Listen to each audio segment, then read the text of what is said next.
My name is Martin Bromiley.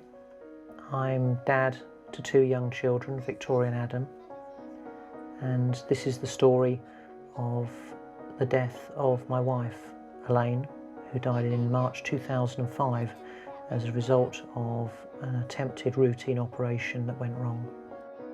I'm an airline pilot with a background in human factors. I want to make a difference. I want to be able to say to Victoria and Adam in a few years' time that although their mum died, the lessons from that have been learnt and that there is a change in practice in healthcare in the UK.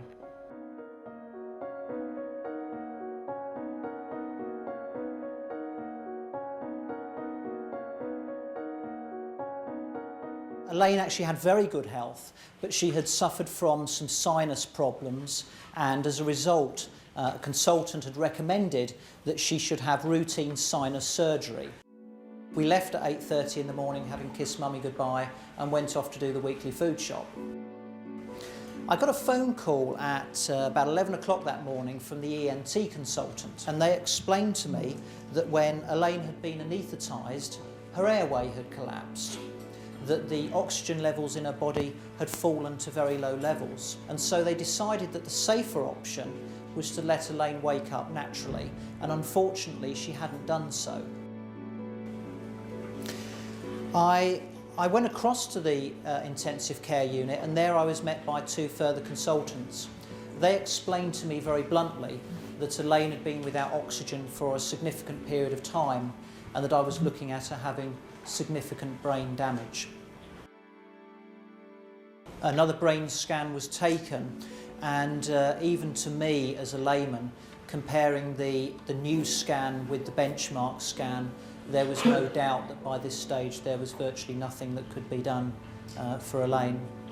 And I made the decision in consultation with the intensive care team to switch Elaine's life support off.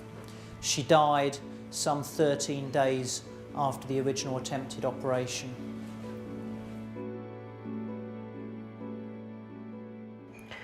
And really what I want to try and do is just share a bit of the story with you of what we know happened as best we can. We've probably got 80% of the picture now, I think.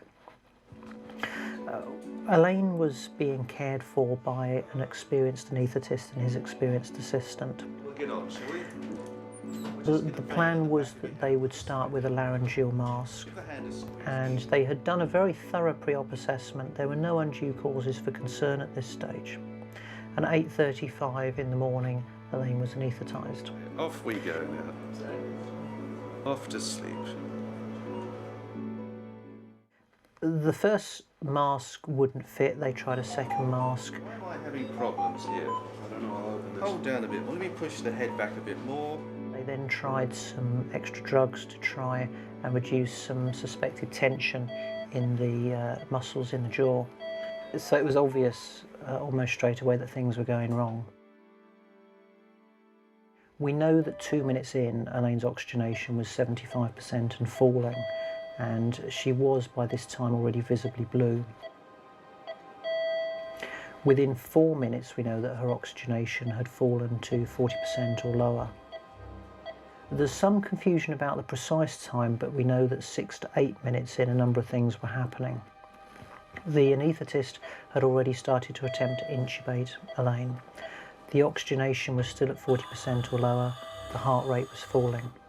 The ENT surgeon waiting to perform the op came into the theatre. An anaesthetist from an adjoining theatre became aware of a commotion, and he walked in to see what could be done. And at least 3 nurses answered a call for help. And what happened is that the 3 consultants continued with the attempts to intubate, and they used a variety of different techniques and a variety of different pieces of equipment.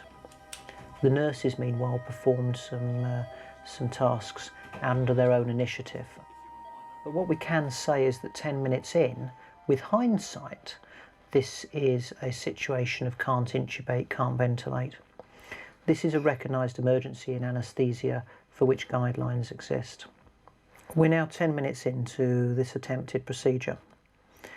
The patient, my wife, is blue. Her oxygenation is 40% or lower, and it has been for 6 minutes. The anaesthetist has 16 years experience and he is regarded as diligent by his colleagues. The ENT surgeon has over 30 years experience. The other anaesthetist has additional skills pertaining to difficult airways, and 3 of the 4 nurses are all experienced in their job. And it's perhaps worth just wondering at this stage what was going through their mind. The intubation attempts had failed, the oxygenation was very low.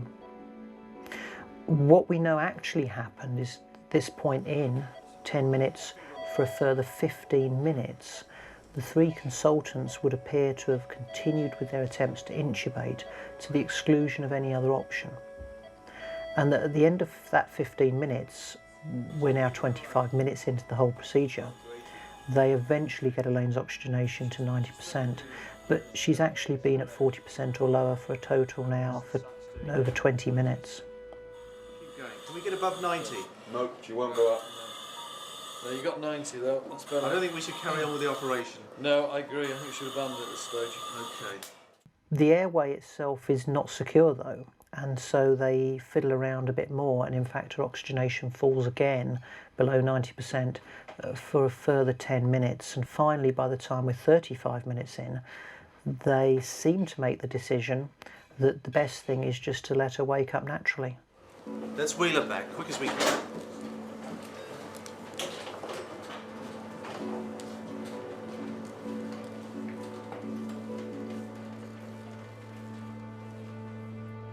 And they transfer her to the recovery room. She lays there for an hour and a half, and of course she never wakes up.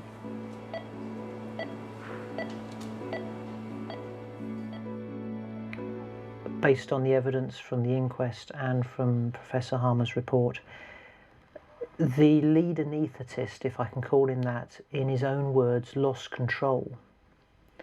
There was a question mark in the inquest about who people felt was in charge at different points.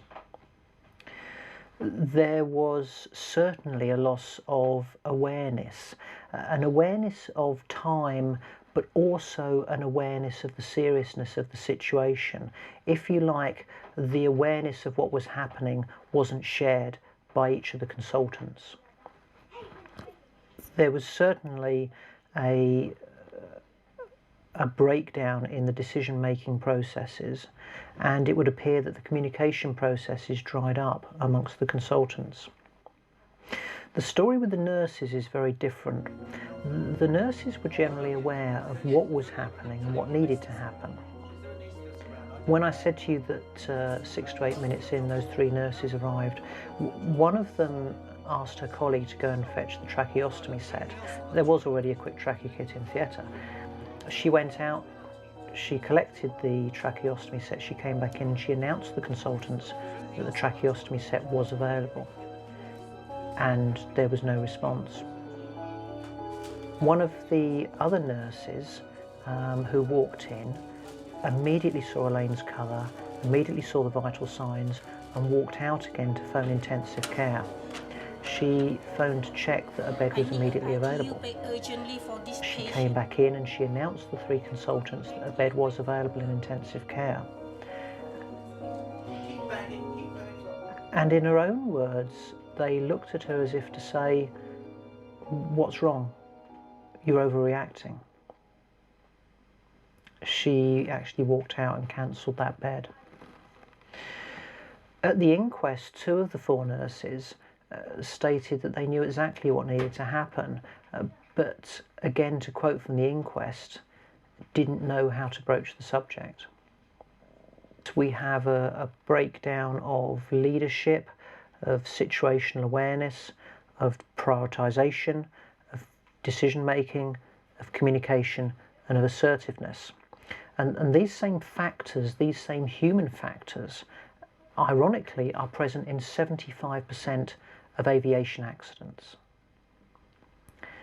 And really, since then, I've been trying to understand why in aviation we train and to understand about human factors, and it's an integral part of how we design equipment, and how we manage procedures and how we work day to day. It's part of our everyday language, but I'm trying to understand why that's not part of clinical practice.